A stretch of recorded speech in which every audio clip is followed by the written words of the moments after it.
Hello everyone, welcome to our channel. Today we are going to learn about the absorption spectroscopy and its basic principle, Beer-Lambert's law.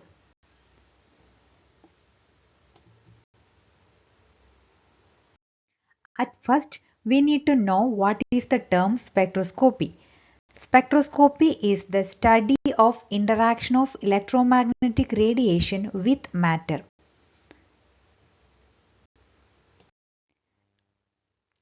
The electromagnetic spectrum ranges from shorter wavelength like gamma radiation to higher wavelength like radio waves.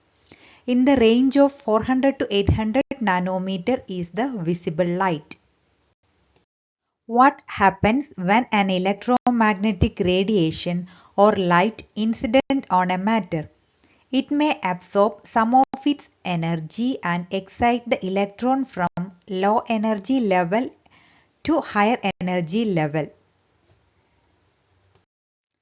or from ground state to excited state. This process is called absorption.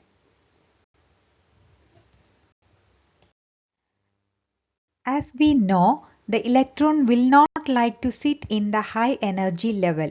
It will try to come to the low energy level by emitting its energy in the form of radiation. This process is called emission. Thus, the interaction of light with matter influence two processes, that is absorption and emission. Thus, the spectroscopy can be classified into two. One is absorption spectroscopy and another one is emission spectroscopy. In this video, we will talk about only on absorption spectroscopy. Once again, welcome to Psycouple official YouTube channel. If you like the video, please like and subscribe our channel. And if you think this video is useful, please share to your friends. Absorption spectroscopy is when a light interacts with a matter or sample. This light is called incident light I0 and the sample may absorb some of its energy and the remaining light is transmitted to the detector. This light is called transmitted light I1.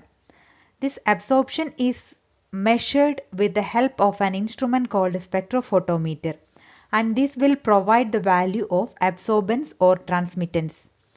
Transmittance is calculated by the ratio of transmitted light to the incident light, that is T is equal to I1 divided by I0, and the percentage of T means T into 100.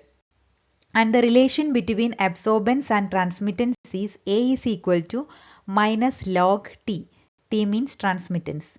That is, absorbance is inversely proportional to percentage transmittance.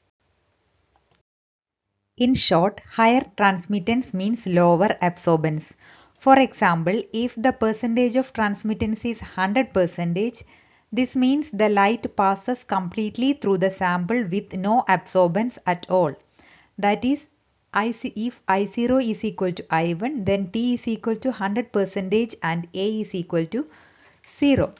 If the percentage of transmittance is 0%, and this means the sample absorbs virtually all of the light. In an analytical point of view, neither of these conditions would be very useful. To obtain more accurate results, the absorbance should be between 0 and 1. That is, to get accurate result, the absorbance of the material should be in between 0 and 1.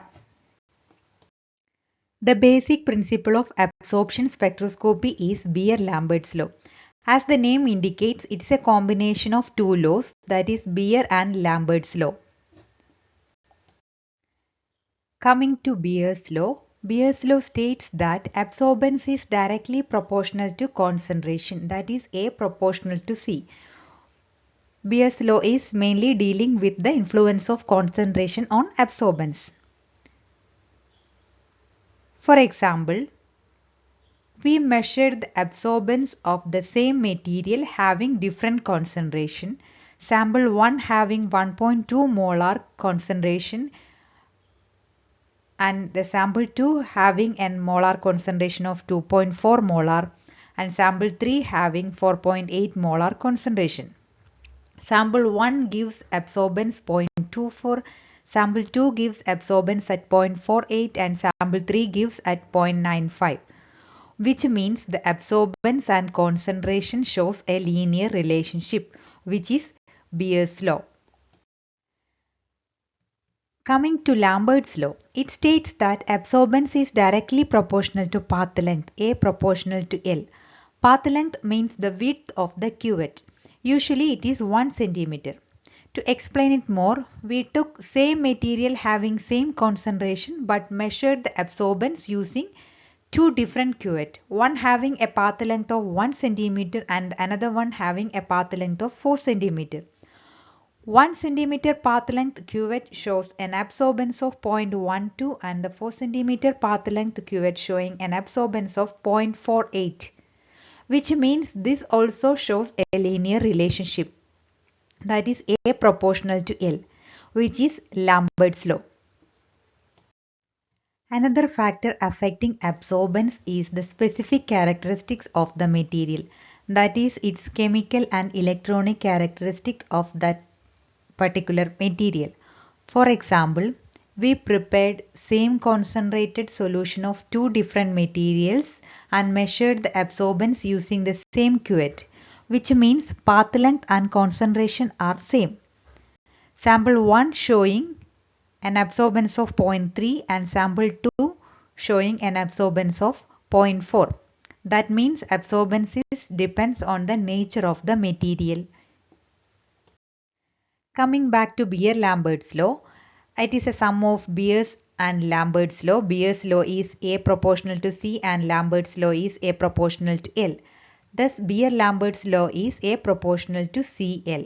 If we remove the proportionality by a proportionality constant epsilon, absorbance is equal to epsilon into C into L, where A is the absorbance and epsilon is the molar absorption coefficient in the unit of centimeter raised to minus 1 m raised to minus 1 and it is specific to the material. C is molar concentration in moles per liter. L is the path length. Generally it is 1 centimeter and it is the width of the cuvette. And this is the basics of absorption spectroscopy. Now we can check some of its application, mainly two applications. First one is to find out the unknown concentration of the material. For that, first we need to make a calibration curve. For making calibration curve, prepare a series of solution having known concentration. For example, from 0.1 mg per ml to 0.6 mg per ml. Along with a blank. Blank means the pure solvent used to make the solution and is useful for the instrument calibration. Also take the unknown concentrated solution of that material. Then measure absorbance of all the solution using same width cuvette, that is L is same and the same material, that means epsilon is same. Here only variation is concentration. Then you plot these readings in a graph, you will get a straight line which is known as the calibration curve. Measure the absorbance of unknown sample and check where is the absorbance. Draw a straight line from the point to the x-axis, which is concentration, and you will get the concentration of unknown sample. In this way, we can find out the concentration of unknown material. Coming to second application, that is to calculate molar absorption coefficient. Here also, first make calibration curve of that material. For example, methylene blue, which has a lambda max of 664 nanometer and the range of concentration chooses from 0.1 to 0.6 into 10 raised to minus 5 moles per liter. Calibration curve is a straight line. The straight line equation is y is equal to mx plus c. And from Beer-Lambert's law, absorbance is equal to epsilon into L into c. We can make this absorbance similar to straight line equation. A is equal to mc plus b, b is constant. Here slope m is equal to epsilon into L.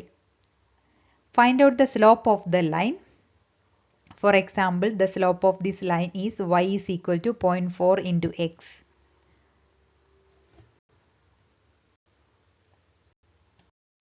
From the graph, slope is equal to 0.400 into x. From Beer-Lambert's law, slope is equal to epsilon into L. That is equal to 0.400 into 10 raised to 5 mole raised to minus 1 liter.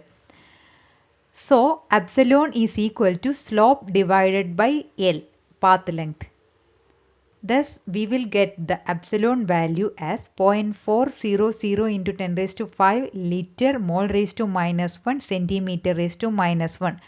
Remember the unit, liter mole raised to minus 1 centimeter raised to minus 1. In this way, we can calculate the molar absorption coefficient epsilon of the material. If you like this video, please like, subscribe our channel, and any queries related to this can ask in the comment section. Thanks for watching.